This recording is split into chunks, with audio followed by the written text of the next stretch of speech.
안녕하세요. 안녕하세요. 그동안 잘 지내셨나요? 네, 잘 잘 지냈습니다. 지냈습니다. 네. 저번 주에 백두산 화산 폭발에 대해서 공부를 했는데요. 놀라운 내용들이 많이 있었죠. 네, 네, 백두산이 드디어 이제 기지개를 이렇게 켜고 있구나 이런 걸 많이 알게 됐고 그동안 백두산 하면 이미지가 민족의 성산이다 이렇게만 알고 있었잖아요. 그런데 언제 어디서든지 다시 폭발할 수 있는 활화산이다라고 하는 것을 확실히 우리 전 국민들이 각인을 하고 있어야 될 것 같습니다. 저는 지난번에 강의 끝나고 나서 예전에 제가 갔던 그 백두산 거기서 찍었던 사진들 한번 찾아봤어요. 네, 그러면서 네, 교수님 얘기해 주셨던 거를 좀 곱씹어 보는 네, 그런 시간을 좀 가졌거든요. 네. 좋으셨겠네요. 네, 네. 저는 이제 한반도에는 지진이랑 화산 폭발 이런 게 이렇게 안전할 거라고 생각을 했는데 저번에 강의를 들어보니까 그게 아니구나 싶었고 이제는 뭐 과거에는 안전했을지도 모르지만 상황이 많이 달라졌구나 하는 거를 느꼈어요. 교수님 말씀 들어보니까 백두산 화산 폭발에 대한 안목이 상당히 더 넓어진 것 같아요. 이제 그런 생각이 들고 오늘은 그래서 교수님께서 새로운 주제에 대해서 말씀을 해주실 건데요. 어떻게 다들 공부할 준비는 되셨나요? 네. 그럼 교수님을 모셔올까요? 네. 교수님 나와주세요.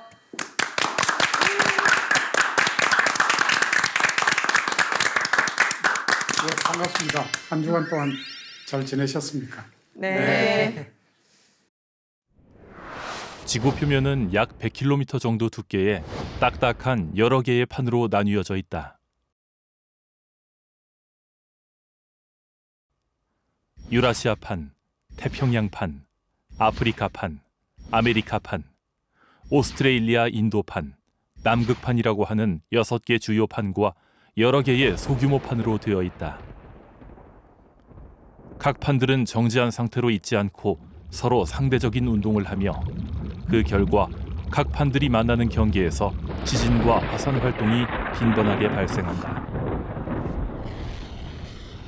지진의 나라라고 하는 일본은 유라시아판, 태평양판, 북미판, 필리핀판 4개의 판이 만나는 곳에 위치하고 있다. 특히 일본을 대표하는 후지산은 유라시아판, 북미판, 필리핀판이 접한 곳이다. 지난 2011년 후쿠시마 원전 폭발을 유발한 동일본 대지진이 발생한 곳은 북미판과 태평양판이 충돌하여 상대적으로 가벼운 태평양판이 북미판 아래로 밀려 들어가는 섭입대다. 또한 그 아래쪽 필리핀판과 태평양판이 만나는 곳은 태평양판이 필리핀판 아래로 밀려 들어가며 화산 활동과 지진 발생이 자주 일어나는 곳이다. 유라시아판과 필리핀판이 충돌하는 곳은 필리핀판이 유라시아판 아래로 밀려 들어가는 섭입대로 이것 또한 대규모 지진이 발생할 수 있는 지역이다.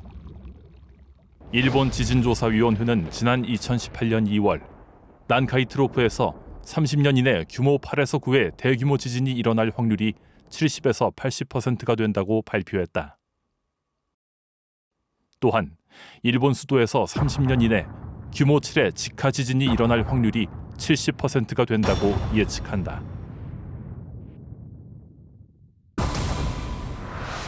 교수님 지난주에 백두산 화산 폭발에 대해서 말씀을 해주셨는데요. 우리가 단편적으로 알고 있던 그런 이제 이야기들보다 훨씬 더 이제 백두산 화산 폭발에 대한 것을 자세하게 알 수 있는 좋은 시간이었습니다. 그럼 오늘은 좀 비슷하면서도 새로운 주제인 일본 대지진에 대한 말씀을 해주시는 시간이죠? 네, 그렇습니다. 우리 이웃 나라인 일본이 우리나라에 비해서 지진이 훨씬 많이 발생하고 있고 또 우리가 이미 경험한 것처럼 2011년 동북 대지진이라고 하는 아주 큰 지진이 발생하고 그랬는데 왜 일본에서는 그런 지진이 많이 발생하고 또 그런 것들이 일본에 있는 많은 화산들과 어떤 연결을 맺을 수 있을까에 대해서 오늘 말씀드리고자 합니다.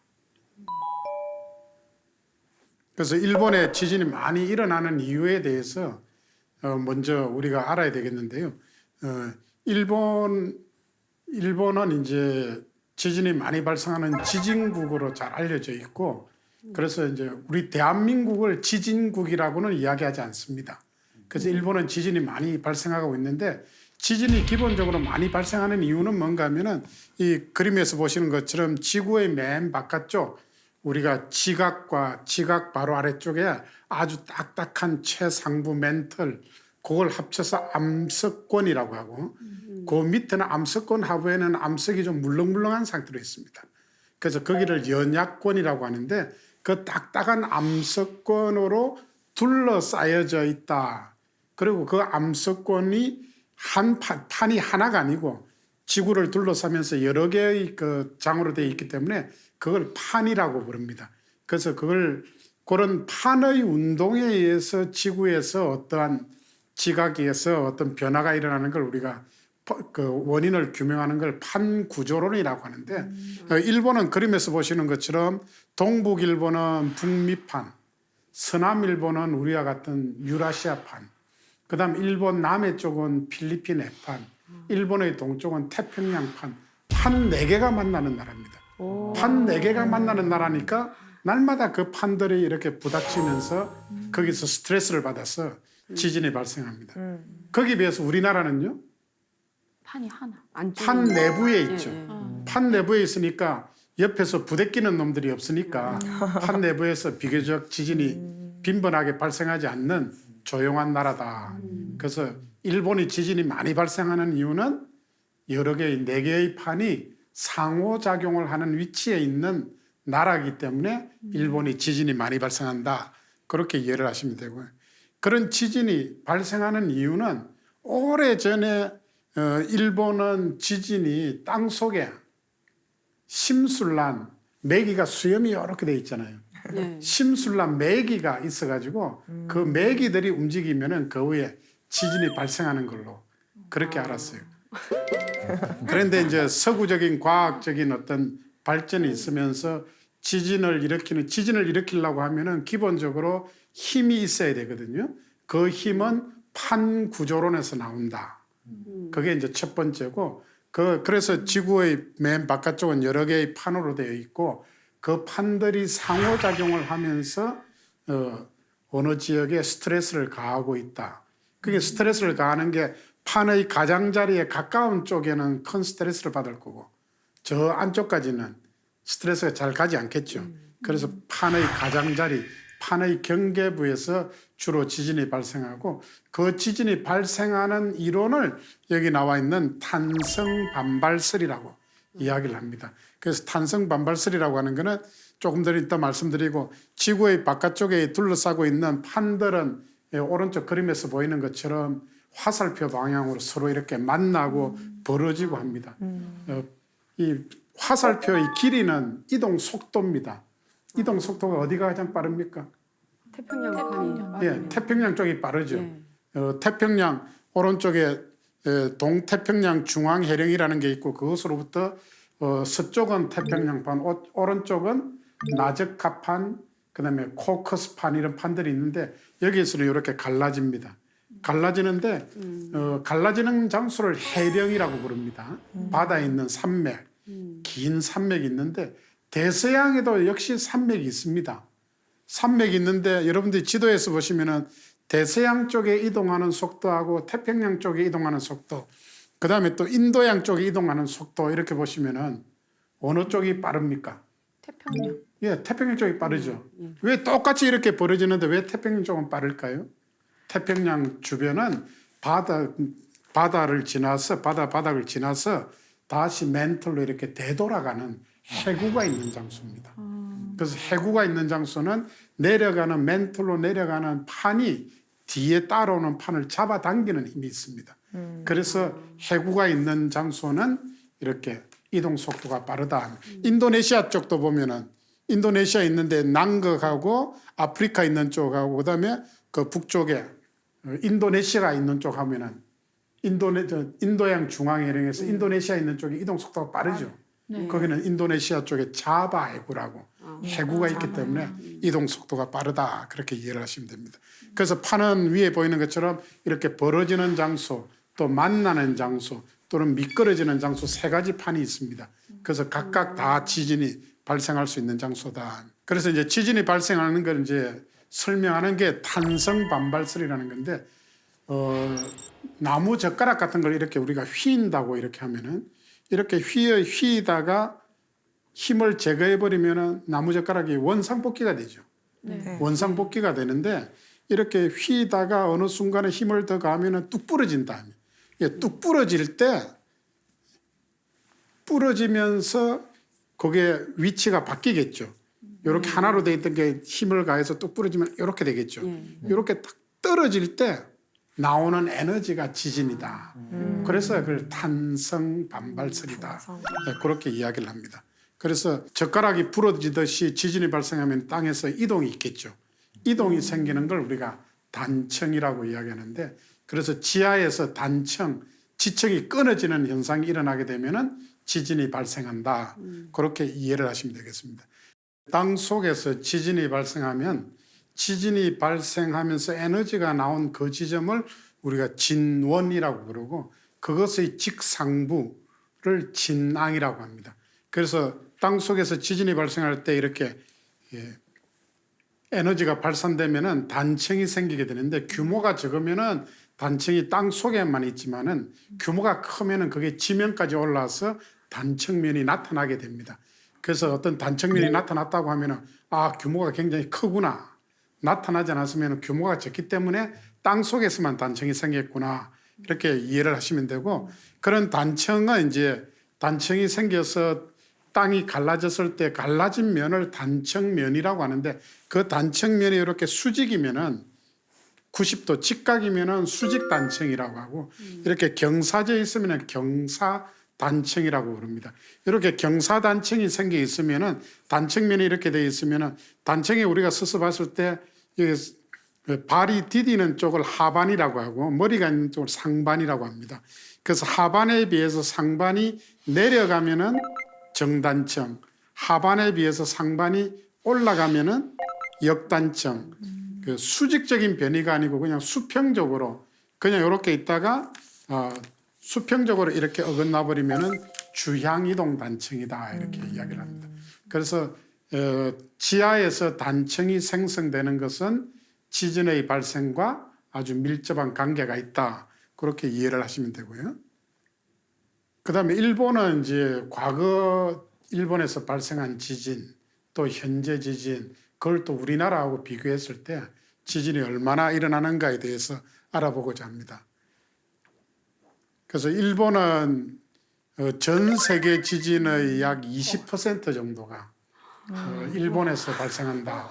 5분의 1이 일본에서 발생한다고 보면 되고 저 지진은 적어도 규모가 6.0 이상 되는 규모 6.0 이상 되는 파괴적인 지진이 발생하는 게 그렇게 됩니다. 오른쪽 그림 보면 18.5%다 이렇게 돼 있는데 대략 20% 정도 되고 일본은 판 4개가 만나는 나라이기 때문에 어느 장소든 지진이 발생할 수 있습니다.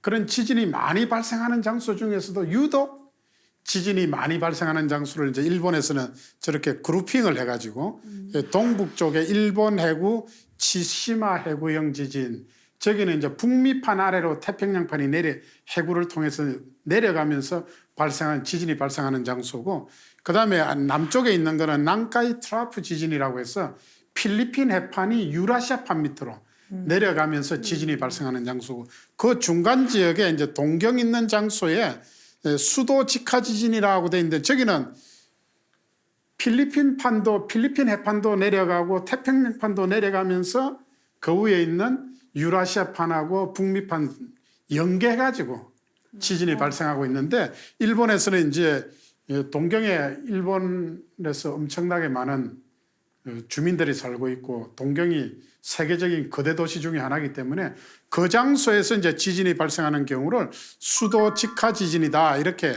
이야기를 하고 있습니다. 네, 그래서 이제 저 중에서 가장 큰 지진이 발생한 것은 오른쪽에 있는 일본 해구 치시마 해구 거기 있는 해구형 지진이 2011년 3월 10일 날 발생했더랬고 그 지진이 발생하기 전에 이제 일본에서 가장 큰 지진은 1707년에 아래쪽에 있는 난카이 트라프 지진이라고 해서 그 지진이 발생함으로써 그 주변 지역이 완전히 초토화되다시피 한 그런 지진입니다. 그래서 동북 대지진이 발생하기 전에 난카이 트라프 대지진이 가장 큰 지진이었는데 2011년도에 그 갱신이 되었고요. 그 다음에 이제 동경은 1923년도에 관동 대지진이라고 해서 동경에 지진이 발생했어요. 예, 그때 엄청나게 많은 피해가 있었고 거기에 잡혀가 있던 우리 조선족 한반도에서 간 분들도 많은 피해가 있었습니다. 그래서 일본의 지진은 이렇게 세 가지로 나눌 수가 있습니다. 교수님, 네. 굉장히 참 충격적인 얘기인데 도쿄의 인구가 한 1,300만 정도로 되는 걸로 알고 있습니다. 네.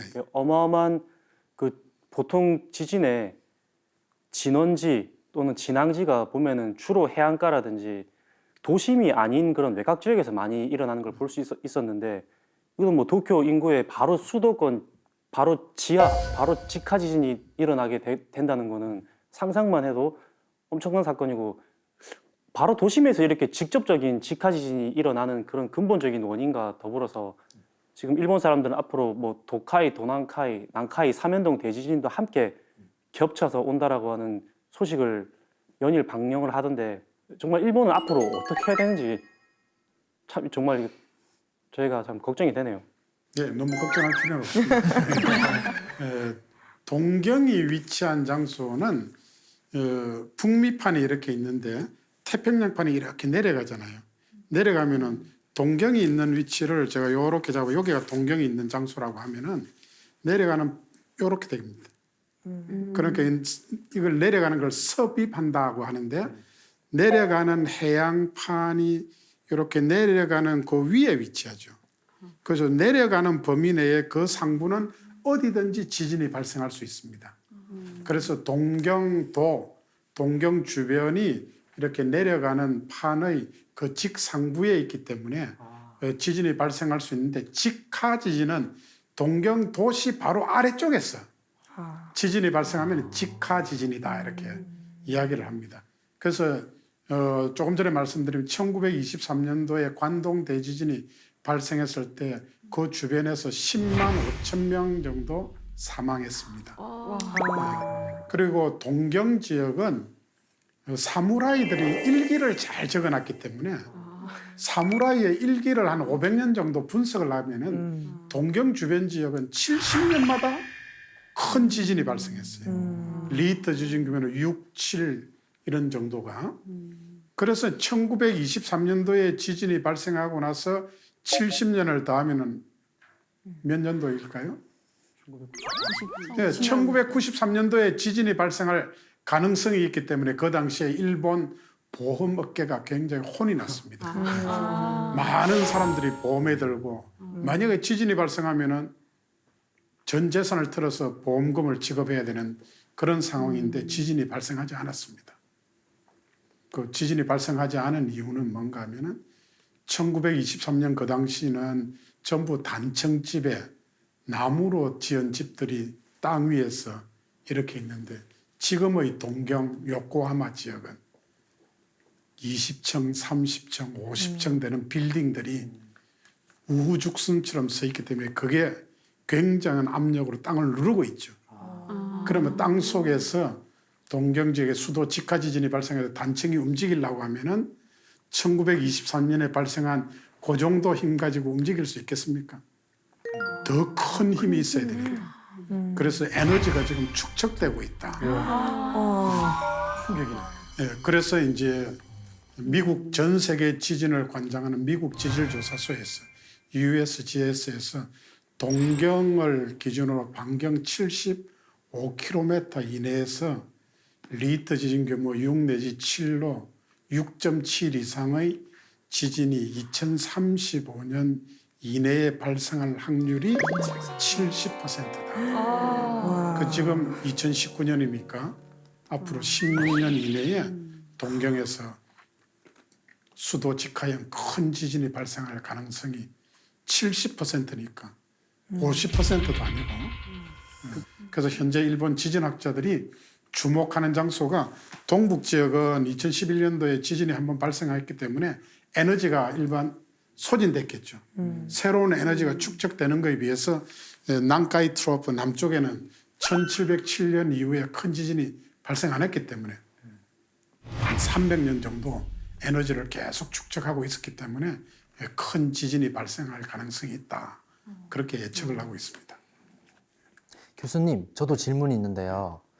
일본 열도에서 대지진이 일어날 확률이 70에서 80%라고 하는데 그럼 거의 30년 내에 지진이 자주 일어난다고 보거든요. 큰 지진이 네, 그러면 더군다나 수도 아래에서 지진이 일어난다고 보면 아주 그게 큰 문제라고 보는데 이에 대한 일본의 그 특별한 대응책이나 준비에 대해서는 혹시 말씀해 주실 수 있나요? 예, 일본은 지진 빈발국이기 때문에 국민들이 첫째 지진에 대한 의식 수준이 아주 높습니다. 그래서 평상시에 지진에 대한 대피 훈련, 그다음에 본인이 살아남기 위해서 어떠한 행동을 해야 되는가에 대해서 아주 익숙한 상태고요. 그다음에 또 하나 지진에 의해서 흔들려서 사람이 죽지는 않습니다. 지진에 의해서 사람이 죽는 거는 건물에 깔려서 죽습니다. 위에서 벽돌이 떨어지든지 유리창이 떨어져서 머리에 맞아서 죽는 건데 그래서 그런 데 대비해서 일본은 건축물을 지을 때는 철저하게 내진 설계가 되어 있습니다. 내진 설계가 되어 있어서 그래서 모든 법규를 잘 준수하고 있고 그다음에 지진은 생활화되어 있기 때문에 일본에서 큰 지진이 발생하더라도 일본을 제외한 다른 지진 빈발국 인도네시아나 칠레 그다음에 아이티 이런 나라에 비해서 피해 숫자가 단위가 하나 적습니다. 인도네시아나 이런 장소에서는 20만 명 이렇게 죽으면은 일본에서는 2만 명 정도, 10분의 1 정도로 그렇게 인명 피해가 적은 이유는 뭔가 하면은 평상시에 지진에 대한 대피 훈련.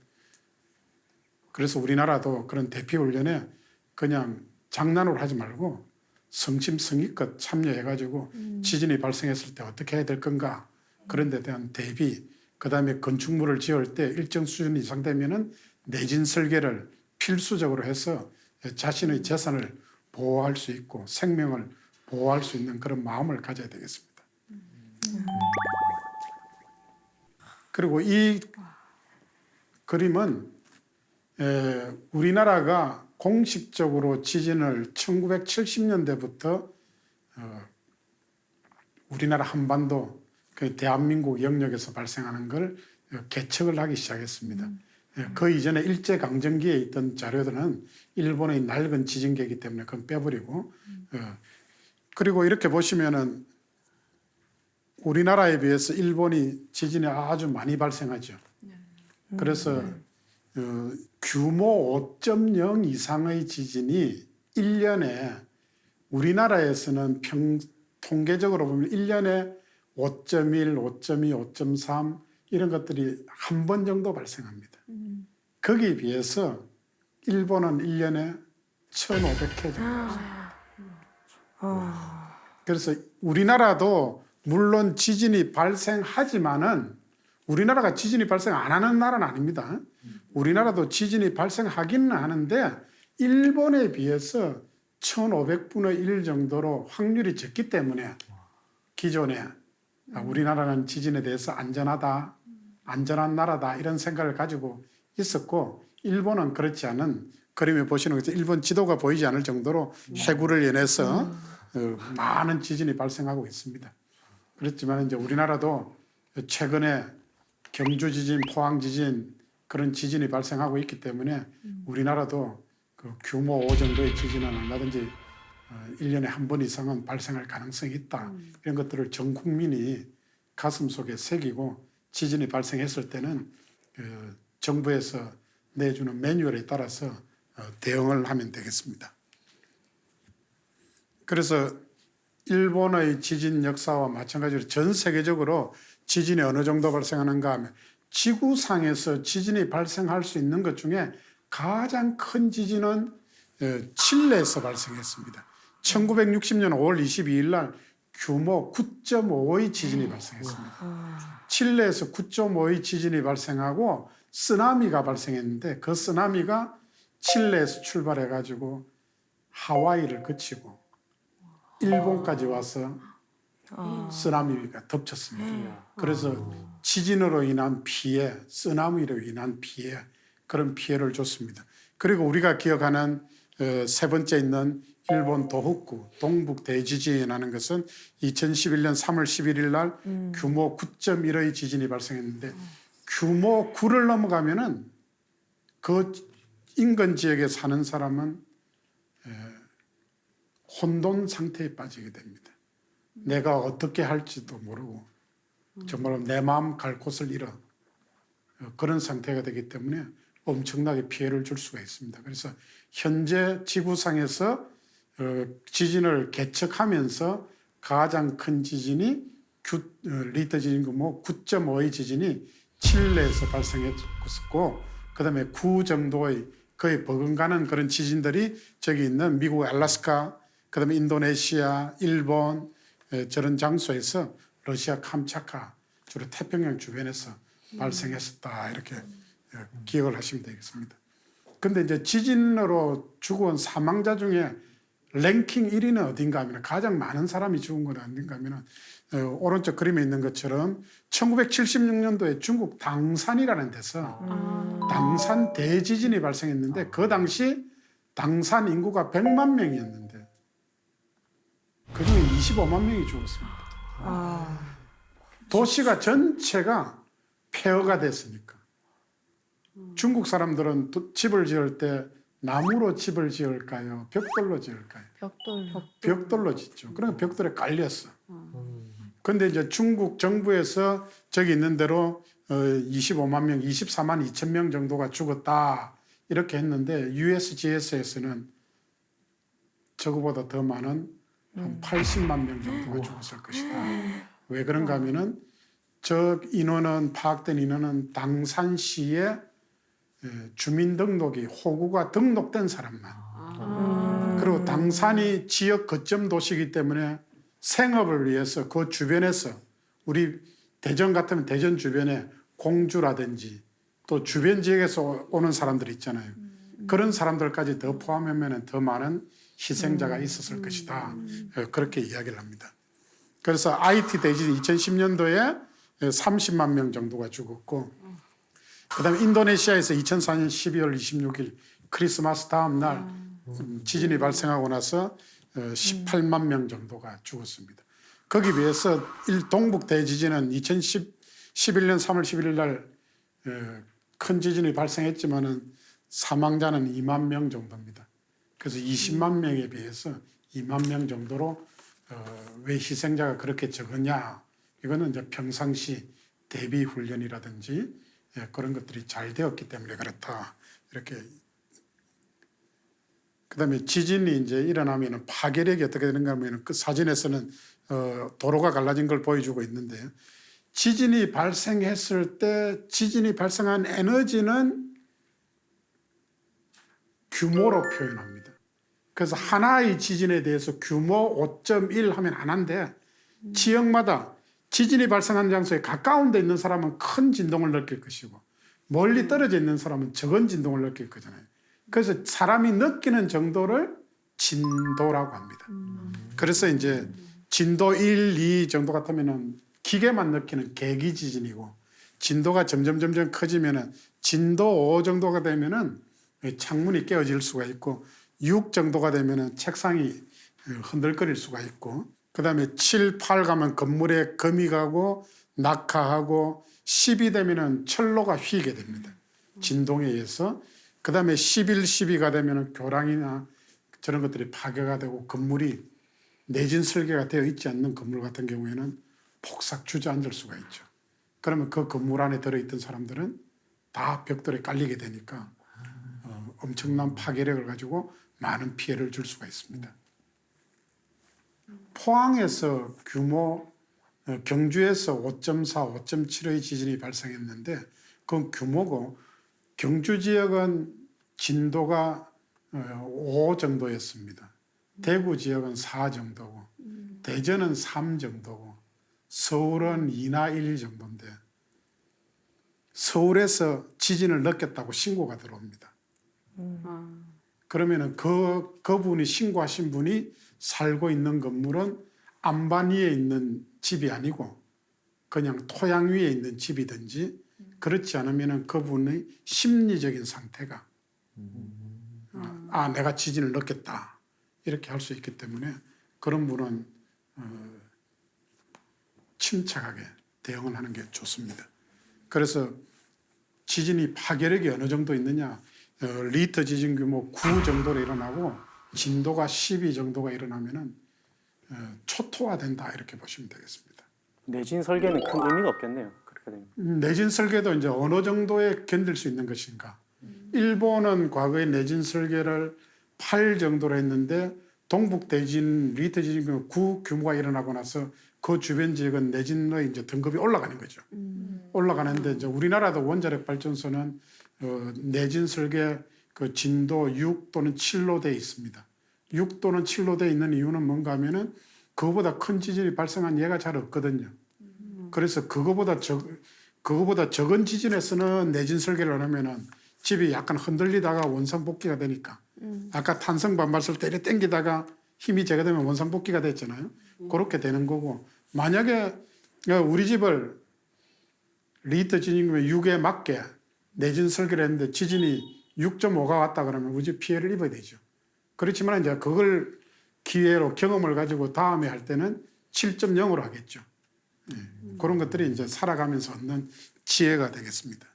그래서 일본의 대지진이 발생하면 이웃 나라지만은 일본의 그 대지진으로 해서 우리나라도 피해가 입을 수가 있습니다. 그래서 이게 뭔가 하면은 이제 연구 결과가 나온 것인데 한반도가 보이십니까? 네. 서쪽에는 청색이고 초록색, 노란색, 동해안 쪽을 그다음에 노란색에서 붉은색으로 가면 동해안 쪽으로 이렇게 했는데 동북 대지진이 9.2의 지진이 발생하고 나서 지구 전체가 흔들렸습니다. 흔들렸는데 여기 보시면은 좌측에는 1cm 정도, 오른쪽에는 6cm 이렇게 있습니다. 요게 그래서 우리나라 전체가 저 동쪽으로 1cm에서 많게는 5cm 정도 이렇게 치우쳤습니다. 치우치면서 그렇게 되면은 GPS가 어떻게 되겠습니까? 위치가 달라지겠죠. 그래서 3월 11일 날 동북 대지진 발생하고 나서 대전에 있는 우리나라 표준과학연구원 거기서 언론 내가지고 GPS 위치를 수정해가지고 다시 공지를 했습니다. 그래서 영향을 미칠 수가 있어요. 저거는 이제 오른쪽에 울릉도 있는 쪽에 크게 변이가 있고 그런데 일본 쪽에서도 전부 요 점을 향해서 이렇게 몰렸죠. 일본에서는 5m 정도 밀렸습니다. 그 5m 정도 밀리니까 중간에 밀려가야 되는데 밀려가지 않으려고 하면은 째져야 되겠죠. 그러니까 아스팔트가 균열이 일어나고 어긋나고 하는 그런 것들이 발생합니다. 그래서 일본이 지진이 발생하더라 큰 규모 적은 지진은 관계가 없고 리터 지진 규모 9, 8, 7 이런 게 발생하면은 우리나라 땅덩어리에도 좀 스트레스를 준다 이렇게 이해를 하시면 되겠습니다. 그래서, 교수님, 예. 네, 질문 있습니다. 네. 네, 방금 이제 동일본 지진 얘기하시면서 그때 우리나라 땅덩이도 5cm 정도 이제 이동이 있었다고 말씀하셨잖아요. 그러면 저희가 이제 경주랑 포항에서 지진을 겪었는데 한 5.7도 이렇게까지 그게 현재로서는 저희가 겪은 가장 높은 지진이었는데 앞으로 일본에서 또 동일본 지진과 같은 그런 강진이 발생을 하면 한반도에도 지진이 좀 더 자주 올 수 있는 그런 가능성이 있는 그렇습니다. 건가요? 가만히 아무런 스트레스를 가하지 않는데 옆에 짝지가 있는데 손가락 가지고 쿡쿡쿡 찌르면은 작게 찌르면은 반응이 없죠. 네. 그건 계속 하면은 갑자기 불이 번쩍하겠죠. 네.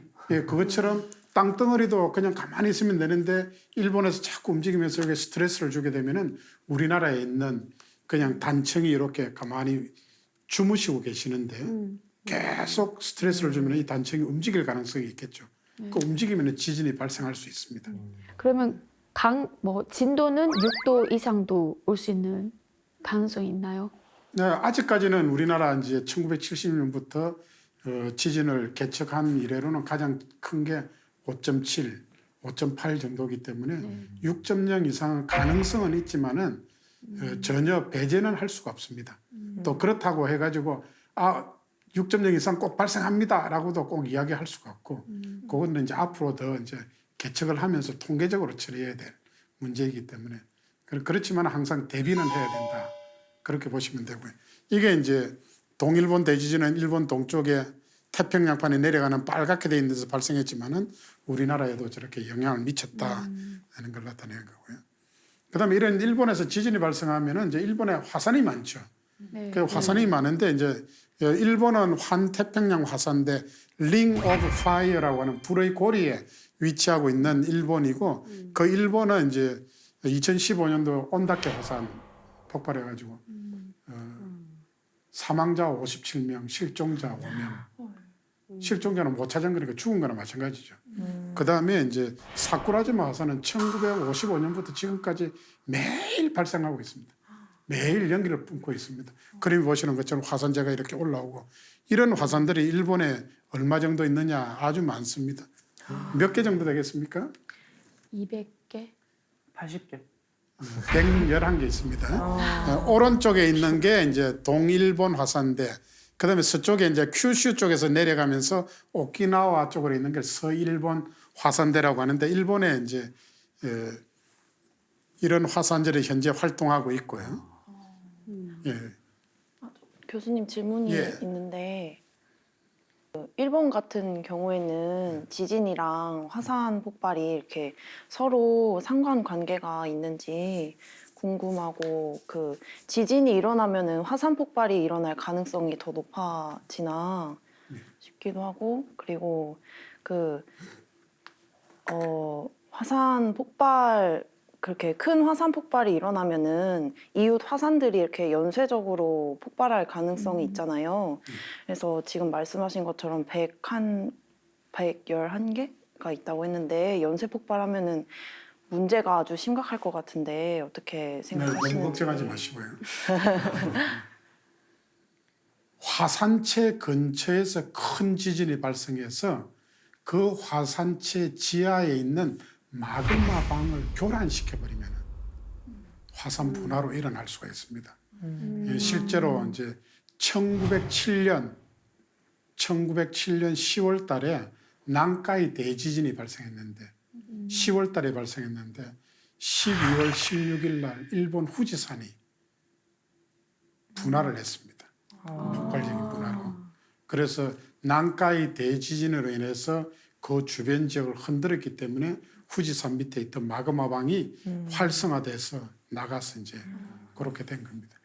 그렇지만은 동북 대지진이 2011년도 발생했는데 그 주변에서 아직까지 큰 화산 활동은 없습니다.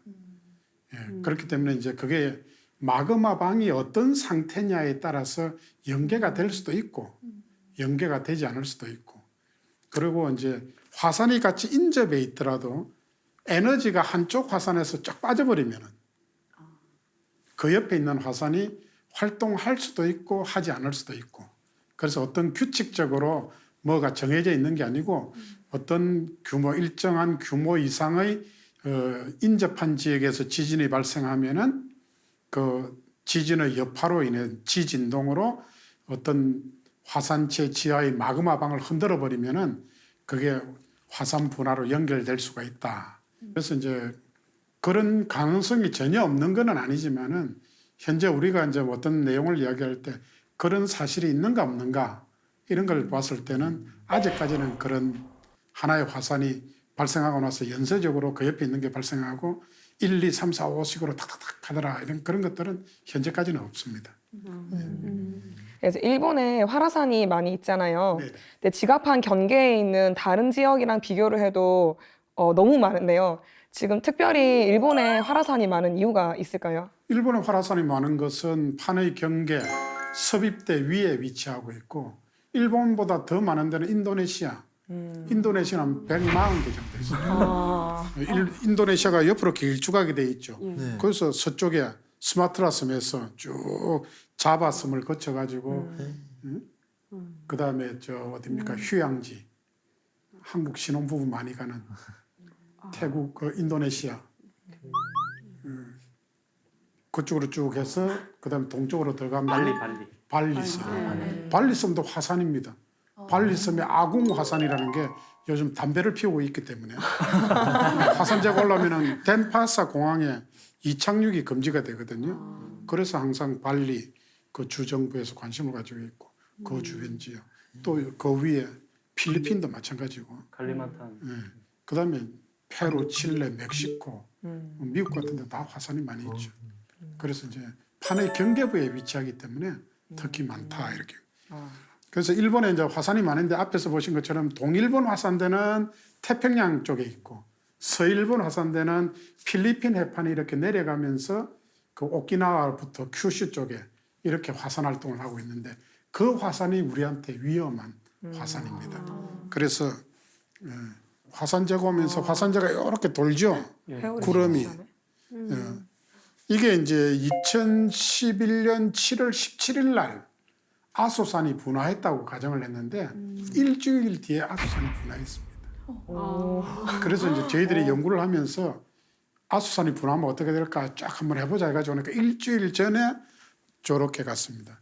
왜 저렇게 갔는가 하면은 일본이나 우리나라는 전부 중위도이기 때문에 위도가 30도에서 40도 사이이기 때문에 바람이 편서풍으로 동쪽으로 갑니다. 동쪽으로 오는데 바람이 저렇게 밀고 오면서 회오리 친 거는 뭔가 하면 태풍이 오면서 밀고 왔어요.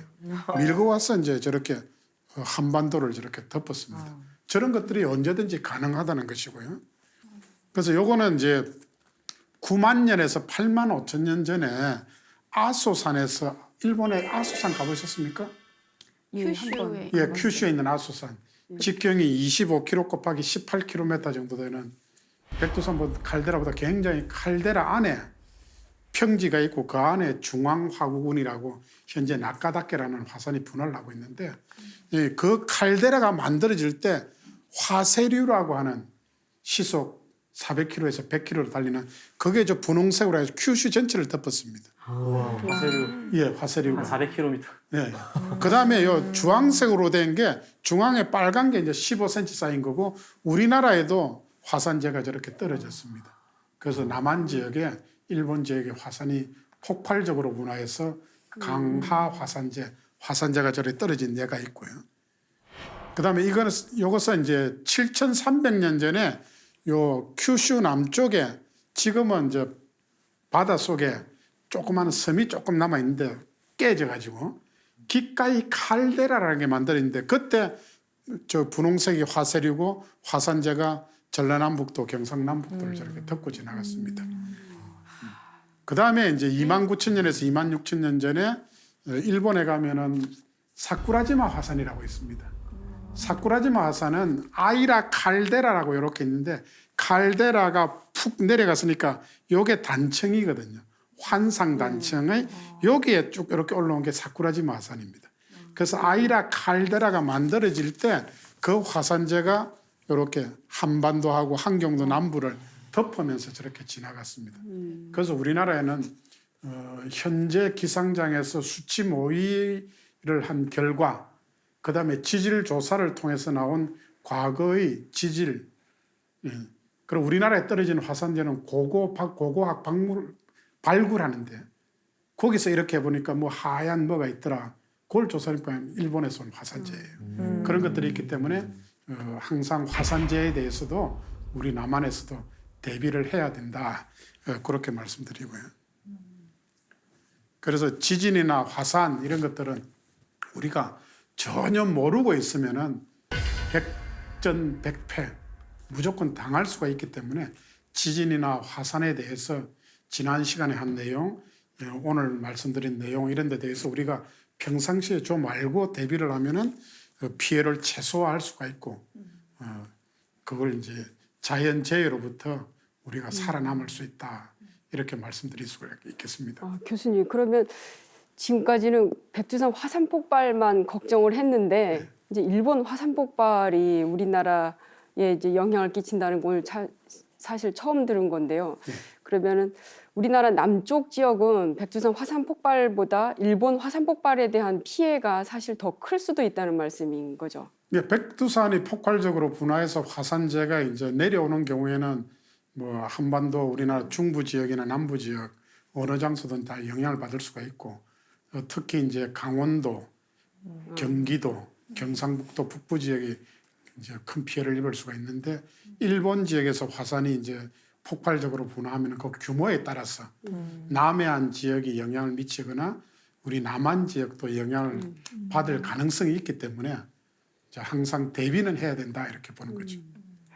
예, 저희는 북한의 이제 백두산도 걱정을 해야 되고 일본의 후지산 그리고 또 아소산이라고 하는 것도 우리 또 근처에 있기 때문에 이 세 가지 이 세 화산 정도는 충분히 우리가 늘 항상 관심을 가져야 되는 거고 또 일본의 지진에 의한 우리의 또 쓰나미가 일어나지 않습니까? 네네. 한반도 동남해안 지방이 그쪽 지방이 쓰나미 피해를 입을 확률이 높다고 하는데 거기에 대한 대비책이 반드시 필요할 것 같습니다. 네, 그렇습니다. 근데 쓰나미에 대해서는 크게 걱정을 안 하셔도 되는 것이 태평양을 건너오는 쓰나미는 일본 열도가 딱 막아주고 있죠. 앞에서 막아주고 있는데 이제 우리나라 동해안 지역이 이제 쓰나미 피해를 입을 가능성이 있는 것은 동해 먼바다, 일본의 서쪽 거기서 쓰나미가 발생하려고 하면은 내륙에서 지진이 발생하면은 쓰나미는 발생하지 않습니다. 해저에서 적어도 리히터 지진 규모 7.0 이상의 지진이 발생하면은 그 쓰나미가 우리나라 동해안 해안가 쪽으로 이렇게 올 수가 있고요. 그렇지만은 크게 염려를 하지 않으셔도 되는 게 우리나라 자연재해에 대한 예보를 총괄해서 주관하는 기관은 기상청입니다. 그래서 우리나라 기상청에서 해외에서 발생하는 지진에 대해서는 리히터 지진 규모 5.0 이상이 되면 그걸 전 국민들한테 실시간으로 어디서 5.0 이상의 지진이 발생했다. 긴급 문자 오듯이 그렇게 이제 그걸 제공을 해주고 있고, 그 다음에 화산재가 올 가능성이 있으면은 적어도 3시간 이내에 어느 장소로 현재 기압장에서 바람을 타고 화산재가 어느 장소에 이렇게 낙하될 가능성이 있습니다. 그러면 외출을 삼가시고 뭐 이런 것들에 대한 사전에 예보하는 시스템이 다 되어 있습니다. 쓰나미도 마찬가지고요. 일본 동해 먼바다, 일본 어느 장소 해저에서 리히터 지진 규모 7.0의 지진이 발생해서 쓰나미가 발생했는데 현재 쓰나미 주의보가 발령된 상태고 그 쓰나미가 우리나라 쪽으로 오면 우리나라 해안에서는 쓰나미 경보를 발령을 합니다. 그래서 그런 것들이 오면은 신속하게 대피를 하면 되기 때문에 대피 시간이 충분하기 때문에 그런 큰 걱정은 안 하셔도 되고, 그러고서 항상 그래서 공영 방송에 대해서 라디오를 들을 수 있는 마음의 여유를 가지고 그런 데 대해서 정부에서 정해준 매뉴얼대로 이렇게 행동을 하십시오 이렇게 하면은 거기 따라서 하면은 큰 피해를 입지 않을 것으로 그렇게 말씀드릴 수가 있습니다. 오늘은 일본에서 발생하는 지진의 원인과 그 일본에서의 큰 지진이 어떤 지진이 있었는가, 그리고 특히 일본이 우리 이웃 나라이기 때문에 일본에서 발생하는 지진이 우리나라에 영향을 미치지는 않을까, 그와 동시에 일본에서 발생하는 지진이 어떤 화산 분화로 인접한 지역의 특정 화산 분화로 연결될 수 있다는 것, 또 일본에서 발생하는 큰 지진은 어떤 것들이 있었고 그 지진이 그 주변에 있는 화산체하고 화산체가 분화하는 사건하고 연관이 있는가 없는가. 그래서 대표적으로 1707년의 호에이 지진과 후지산의 호에이 대분화를 예를 들어서 연관이 있다고 말씀드렸고, 그런 화산이 폭발적으로 분화하는데 칼데라를 만들 정도로 푹 주저앉을 정도로 되면 주저앉으면서 또 지진이 발생할 수 있습니다. 그런 지진이 또 다른 작은 규모의 화산 분화를 발생시킬 수가 있고, 또 우리 대한민국에서 가까운 일본 큐슈 지역에 있는 그 화산들이 화산 폭발지수 7 이상으로 폭발적으로 분화하면서 칼데라가 만들어지는 정도의 큰 분화가 있으면은 그때 나온 화산재가 우리 대한민국에도 영향을 미칠 수가 있다. 그래서 여러분들이 지진과 화산에 대해서 알고 있으면 있는 만큼 빨리 대응을 하고 피해를 최소화할 수 있기 때문에 여러분들이 이 내용을 잘 기억하시고, 또 정부에서 이런 어떤 사건이 일본에서 사건이 발생했을 때 기상청을 통해서 전파되는 그 정보에 대해서 신속하게 그 정보를 입수하고 그렇게 하면서 피해를 최소화할 수가 있습니다. 우리나라 기상청에서는 알감기, 주변의 사람들한테 지진이 발생했다고 알리고 그다음에 자신의 머리를 감싸고 책상 밑으로 숨어가지고 책상이 움직이지 못하도록 하는 그런 것들이 필요합니다. 그래서 평상시 행동 매뉴얼을 읽어보시고 훈련에 적극적으로 참여하시면은 우리가 지진이나 화산에 대해서 알면 아는 만큼 우리의 신체를 보호할 수 있고 재산상 피해를 줄일 수 있다는 것을 명심하시기 바랍니다. 오늘 수고하셨습니다. 감사합니다. 감사합니다.